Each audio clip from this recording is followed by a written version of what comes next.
आइए हम लोग कहाँ थे, फिजिकल क्वांटिटी का टाइप देख रहे थे। किस बेसिस पर? डिपेंडेंसी के बेसिस पर। कौन से फिजिकल क्वांटिटी किस पर डिपेंड करता है और किस पर नहीं करता है, उसके बेसिस पर फिजिकल क्वांटिटी का दो टाइप है। एक है फंडामेंटल फिजिकल क्वांटिटी। फंडामेंटल का मतलब होता है बच्चों बेस, ठीक है। तो फंडामेंटल फिजिकल क्वांटिटी बोलो या बेस फिजिकल क्वांटिटी बोलो। तो जैसे आम भाषा में हम लोग बोलते ना है कि इस बच्चे का फंडामेंटल अच्छा है या इस बच्चे का बेसिक अच्छा है, तो उसी हिसाब से फंडामेंटल या बेस दोनों सेम है। तो ऐसी क्वांटिटी जो किसी पर डिपेंड नहीं करे उसको हम क्या बोलते हैं? फंडामेंटल फिजिकल क्वांटिटी कहते हैं। जिसका एग्जांपल जो है मास किसी पर डिपेंड नहीं करता। मास का फंडामेंटल डिफिनेशन में कोई दूसरा फिजिकल क्वांटिटी इन्वॉल्व नहीं होता। जैसे मास का डिफिनेशन आप लोग पढ़े भी होंगे प्रीवियस क्लास में, 9th क्लास में। Actual quantity present in a body is called its mass. ये प्रीवियस क्लास में पढ़ा है ना मास का डिफिनेशन। तो क्या है इसमें कोई दूसरा फिजिकल क्वांटिटी इन्वॉल्व हुआ इस डिफिनेशन में? नहीं हुआ। तो मास में किसी पर डिपेंड नहीं करता। टाइम के भी फंडामेंटल डिफिनेशन में कोई दूसरा फिजिकल क्वांटिटी इन्वॉल्व नहीं होता। लेंथ के भी फंडामेंटल डिफिनेशन में कोई दूसरा फिजिकल क्वांटिटी इन्वॉल्व नहीं होता। उसी हिसाब से टेम्परेचर है, एक्सेट्रा। ऐसे और भी बहुत सारी चीज़ें हैं जो फंडामेंटल फिजिकल क्वांटिटी कहलाती हैं। उसके बारे में हम लोग और आगे देखेंगे एग्जाम्पल में। अभी बस हम समझ रहे हैं कि फिर दूसरा क्या है, डिराइव्ड। डिराइव्ड वो फिजिकल क्वांटिटी है जो फंडामेंटल पर डिपेंड करता है। यानी कि जो डिराइव्ड फिजिकल क्वांटिटी फंडामेंटल की मदद से बनता है उसको हम क्या कहते हैं? Derived physical quantity. जैसे कि स्पीड मतलब होता है डिस्टेंस अपॉन टाइम। डिस्टेंस बोले तो बच्चों लेंथ क्या है? फंडामेंटल है। और टाइम भी क्या है? फंडामेंटल है। दो फंडामेंटल बन करके क्या बना?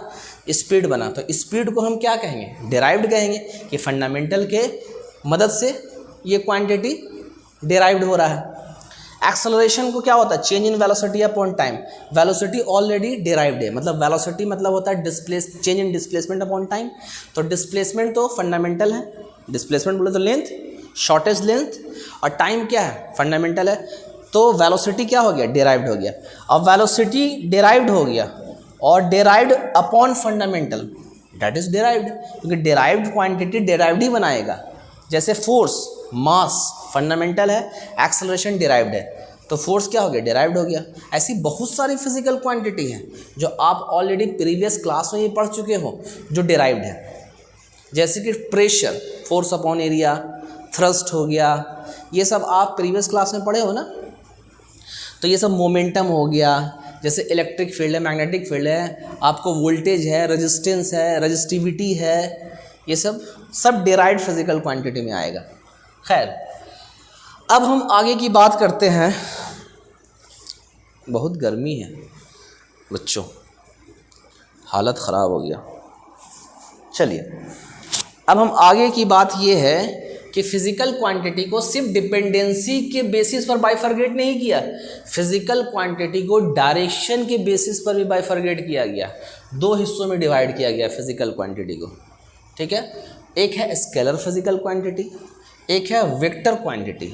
स्केलर क्या है? ऐसी फिजिकल क्वांटिटी जो बिना डायरेक्शन के मेज़र हो। फिजिकल क्वांटिटी मतलब ही होता है कि ऐसी क्वांटिटी जिसको मेज़र करे उसको फिजिकल क्वांटिटी कहते हैं। लेकिन एक डायरेक्शन के बिना मेज़र होता है, एक डायरेक्शन के साथ मेज़र होता है। जो डायरेक्शन के साथ मेज़र हो उसको वेक्टर कहते हैं। जो डायरेक्शन के बिना मेज़र हो उसको क्या कहते हैं? स्केलर कहते हैं। जैसे एग्जाम्पल, मास को डायरेक्शन के साथ मेज़र नहीं कर सकते।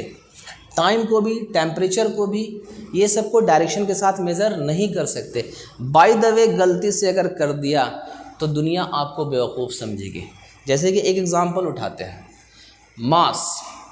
जैसे कि हम किसी दुकान में गए चीनी लेने के लिए, 2 kg मुझे चीनी की ज़रूरत है, तो हम उस दुकानदार को बोलेंगे 2 kg चीनी दीजिए वेस्ट की डायरेक्शन में। मुझे 2 kg चीनी चाहिए, किस डायरेक्शन में? वेस्ट की डायरेक्शन में।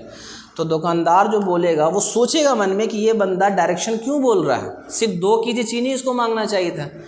तो मास में अगर डायरेक्शन आप जोड़ोगे तो मामला गड़बड़ाएगा, सेंटेंस सुनने में बेतुका लगेगा। टाइम में भी डायरेक्शन नहीं होता, अगर डायरेक्शन जोड़ोगे टाइम में तो सेंटेंस बेतुका लगेगा। जैसे फिजिक्स की क्लास 9 से 10 एक इंटरवल है, 1 आवर का इंटरवल है। 1 आवर का इंटरवल किस डायरेक्शन में है? वेस्ट डायरेक्शन में, कि ईस्ट है, साउथ है, डाउनवर्ड है, कि अपवर्ड डायरेक्शन है। तो टाइम इंटरवल में डायरेक्शन आप नहीं ऐड कर सकते।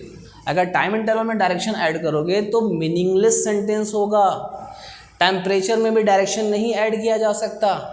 जैसे हमारे बॉडी का टेम्परेचर लगभग 37 डिग्री सेंटीग्रेड होता है, वेस्ट डायरेक्शन में होता है कि डाउनवर्ड डायरेक्शन में होता है कि अपवर्ड डायरेक्शन में होता है। तो टेम्परेचर में भी डायरेक्शन नहीं होता। स्पीड में तुम डायरेक्शन जोड़ करके देखो कि एक गाड़ी है 40 किलोमीटर पर आवर की स्पीड से वेस्ट डायरेक्शन की तरफ जा रही है।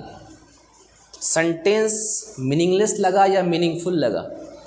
आपके माइंड में आ रहा है सर तो सेंटेंस तो सही लग रहा है सुनने में।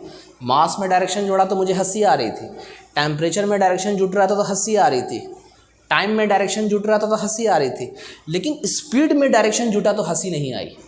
कि कार की स्पीड 40 किलोमीटर पर आवर है वेस्ट डायरेक्शन में, तो जान लो बच्चों वो आप स्पीड नहीं बोल रहे हो, वो वेलोसिटी बोल रहे हो। जब स्पीड में डायरेक्शन जोड़ के बोला जाए तो वो स्पीड नहीं रहता, वेलोसिटी बन जाता है। डिस्टेंस में तुम डायरेक्शन जोड़ के बोलोगे ना कि एक बंदा 4 किलोमीटर डेली चलता है वेस्ट की डायरेक्शन में, 4 किलोमीटर डेली चलता है, वॉक करता है, किस डायरेक्शन में? वेस्ट की डायरेक्शन में। तो जान लो बच्चों डिस्टेंस में तुम डायरेक्शन जोड़ के बोल रहे हो तो तुम डिस्टेंस नहीं बोल रहे हैं, तुम डिस्प्लेसमेंट बोल रहे हो। आ रही बात समझ में? तो ये चीज़ें हैं।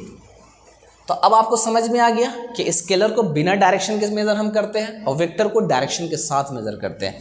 अभी ये बेसिक बाइफरगेट किया है। ऐसे अगला चैप्टर स्केलर और वेक्टर, वेक्टर क्वांटिटी तो बहुत डिटेल में आपको पढ़ना है बच्चों, ये फंडामेंटल है। वेक्टर क्वांटिटी फिजिक्स का शुरुआत है, जिसकी वेक्टर अच्छी उसकी फिजिक्स अच्छी होते चली जाएगी, क्योंकि फिजिक्स में वेक्टर का बहुत ज़्यादा एप्लीकेशन है। चलो खैर वो हम लोग अगले चैप्टर्स में देखेंगे इसके बारे में। वेक्टर का एग्जांपल जैसा लिखा हुआ है देख लो, फोर्स है, एक्सेलरेशन है, वेलोसिटी है, डिस्प्लेसमेंट है, मोमेंटम और वेट है, एक्सेट्रा, इलेक्ट्रिक फील्ड है, मैग्नेटिक फील्ड है। ऐसा बहुत सारी फिजिकल क्वांटिटी है जो डायरेक्शन के साथ मेज़र होता है। कुछ ऐसी भी फिजिकल क्वांटिटी होती है बच्चों जो डायरेक्शन के साथ मेज़र होता है लेकिन वेक्टर नहीं कहलाता। ठीक है, जानने के लिए अगला चैप्टर हम पढ़ेंगे वेक्टर। चलो खैर अब हम शुरुआत करते हैं 11th का सिलेबस। 11th का सिलेबस की 11th में मुझे क्या क्या पढ़ना है। बेसिकली 3 यूनिट है बच्चों। पहला एनसीईआरटी का 2 पार्ट होता है, पार्ट 1 और पार्ट 2। एनसीईआरटी का 2 पार्ट। चलो थोड़ा डिस्कशन कर देते हैं।